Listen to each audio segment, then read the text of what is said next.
अक्सर ये माना जाता है कि लोकतंत्र और आर्थिक तरक्की का चोली दामन का साथ है। मतलब अगर किसी देश में डेमोक्रेसी है तो वहाँ अच्छी नौकरियां होंगी, लोगों की इनकम बढ़ेगी और लाइफस्टाइल भी बेहतर होगी। पर क्या ये कनेक्शन वाकई इतना सीधा और सिंपल है? तो चलिए आज इसी बड़े सवाल की तह तक जाते हैं। क्या डेमोक्रेसी सच में किसी देश को अमीर बनाती है? आइए जरा आंकड़ों को देखते हैं और समझते हैं कि सच्चाई आखिर है क्या।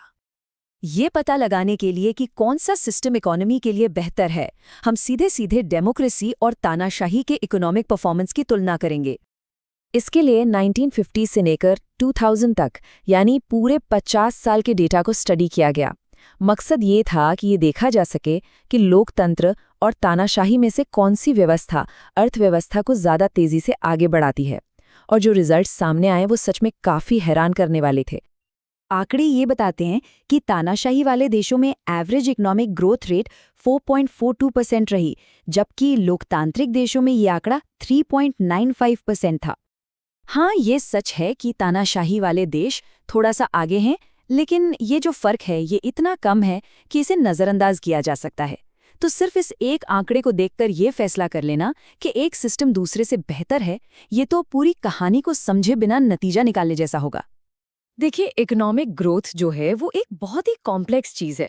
सिर्फ ये देखना कि सरकार का टाइप क्या है, इससे पूरी पिक्चर क्लियर नहीं होती। ऐसे कई और फैक्टर्स भी हैं जो किसी देश की इकोनॉमी पर गहरा असर डालते हैं। जैसे कि देश की आबादी कितनी है, उसके पास नेचुरल रिसोर्सेज हैं या नहीं, दूसरे देशों के साथ उसका व्यापार कैसा है, और सरकार की प्रायोरिटी क्या है, क्या वो हेल्थ और एजुकेशन पर खर्च कर रही है। ये सारी चीज़ें बहुत मैटर करती हैं।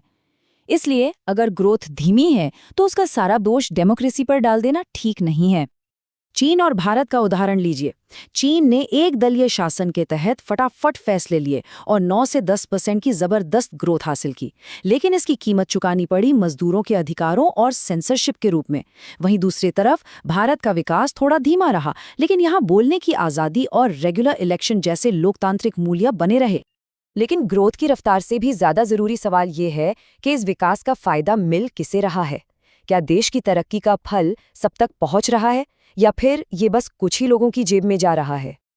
ये तुलना इनकम की जबरदस्त असमानता को बहुत अच्छे से दिखाती है। ये एक ऐसी इकोनॉमी की तस्वीर है जहां अमीर तो और अमीर होते जा रहे हैं, जबकि गरीब और मिडिल क्लास पीछे छूटते जा रहे हैं। अब जरा इन आंकड़ों पर नजर डालिए, ये सच्चाई बयां करते हैं।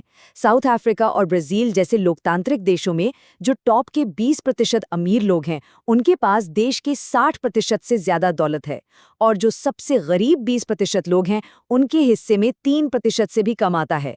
इससे ये साफ हो जाता है कि लोकतंत्र अपने आप में दौलत के बराबर बंटवारे की गारंटी नहीं देता। साउथ अफ्रीका का ये चार्ट देखिए, ये साफ साफ दिखाता है कि देश की ज्यादातर दौलत बस मुट्ठी भर लोगों के हाथ में है। और ये एक ऐसी चुनौती है जिसका सामना आज कई लोकतांत्रिक देशों को करना पड़ रहा है। तो अगर लोकतंत्र न तो सबसे तेज आर्थिक विकास की गारंटी है और न ही बराबरी की, तो फिर ये इतना जरूरी क्यों है? इसका जवाब उन चीजों में है जिन्हें हम सिर्फ जीडीपी के नंबरों से नहीं माप सकते। जरा इस टूटी हुई सीढ़ी के बारे में सोचिए। इसका हर पायदान एक बुनियादी अधिकार है, जैसे खाना, शिक्षा, स्वास्थ्य। लेकिन गरीबी में बच्चों के लिए ये पायदान या तो टूटे हुए हैं या हैं ही नहीं। वो ऊपर चढ़ने की कोशिश तो करते हैं, लेकिन सिस्टम उन्हें नीचे धकेल देता है, भले ही वो एक लोकतांत्रिक देश में ही क्यों न रह रहे हों। ये एक बहुत ही चौंकाने वाला आंकड़ा है। पूरी दुनिया में 33 करोड़ से भी ज्यादा बच्चे भयंकर गरीबी में जी रहे हैं।